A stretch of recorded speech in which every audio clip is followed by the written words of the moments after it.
রাজধানীর গুলশানে সাবেক সংসদ সদস্যের বাসায় গিয়ে ৫০ লাখ টাকা চাঁদা দাবি মামলার একটা ঘটনায় ৫ জন বাসা থেকে ২,২৫,০০,০০০ টাকার একটা চেক উদ্ধার করা হয়েছে এবং এই ঘটনার প্রেক্ষিতে পৃথক একটি মামলা কলাবাগান থানায় প্রক্রিয়াধীন রয়েছে। গত ৬ মাসে আপনারা যে আমাদের যে অপরাধ সূচক সেগুলো যদি আমরা পর্যালোচনা করি, জানুয়ারি ২০২৫ থেকে জুন ২০২৫ পর্যন্ত এই সময়ে ঢাকা মহানগরের ৫০টা থানায় ৩৩টি ডাকাতি, ২৪৮টি ছিনতাই, ১২১টি খুন এবং ১,০৬৮টি চুরির মামলা রেকর্ড করা হয়। এই হিসাবে যদি আমরা চিন্তা করি, গড়ে ২০টির মতো এবং এই সংখ্যা ডাকাতির ক্ষেত্রে গড়ে ৫টির মতো ঘটনা সংঘটিত হয়। গত ৬ মাসের যে অপরাধ সূচক সেটা বিশ্লেষণ করলে আমরা দেখতে পাই এই সময়ে গড়ে ৪৬টির মতো ছিনতাই মামলা।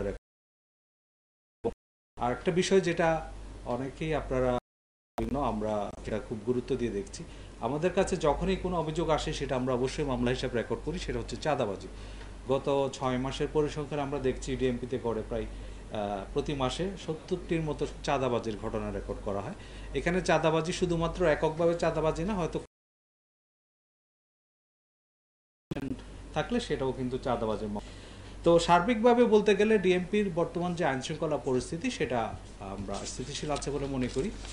এর বাইরে আমরা যে আমাদের নিয়মিত পুলিশি কার্যক্রম সেটা অব্যাহত রেখেছি। আমাদের দুটো বিষয় রয়েছে, একটা হচ্ছে অপরাধ প্রতিরোধে যে প্রিভেন্টিভ যে কার্যক্রমগুলো সেগুলো, এবং যেসব ঘটনা ঘটে যাচ্ছে সেগুলো আমরা দ্রুত সময়ের ভিতরে রহস্য উদ্ঘাটন করে সেটা ডিটেকশনের কাজ। আপনারা জেনে আনন্দিত হবেন, সাম্প্রতিক সময়ে যেসব চাঞ্চল্যকর ঘটনা ঘটেছে বেশিরভাগ ক্ষেত্রেই আমরা সেগুলো রহস্য উদ্ঘাটন করতে সক্ষম হয়েছি এবং যারা এইসব ঘটনার সাথে জড়িত ছিল তাদেরকে আইনের আওতায় নিয়ে আসতে সক্ষম হয়েছে। তার একটা অন্যতম উদাহরণ হচ্ছে সম্প্রতি রাজধানীর যে করা হয়েছে এবং তার মধ্যে ৯ জন স্বীকারোক্তিমূলক জবানবন্দি প্রদান করেছে। এই ক্ষেত্রে এজাহার নামীয় এবং এজাহার বহির্ভূত গুরুত্বপূর্ণ আসামি যারা রয়েছে তাদেরকে আমরা গ্রেফতার করেছি। আর একটা বিষয় আমাদের নিয়মিত কার্যক্রম যেটা ট্রাফিক ব্যবস্থাপনা।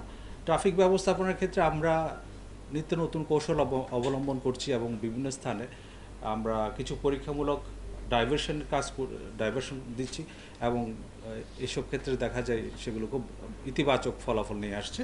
তথাপি কিছু মামলাও প্রতিদিন রুজু হয়। গত ২৪ ঘন্টায় এরকম ২,৮৪৫টি মামলা রুজু হয়েছে এবং এর মধ্যে ২৮২ হয়েছে এবং ৯৩টি গাড়ি রেকভার করা হয়েছে। আমরা প্রত্যাশা করি নগরবাসী তারা সড়ক পরিবহন আইন মেনে চলবেন এবং নগরের যে ট্রাফিক শৃঙ্খলা সেটা মেনটেন করার জন্য পুলিশকে যথাযথভাবে সহায়তা করেন।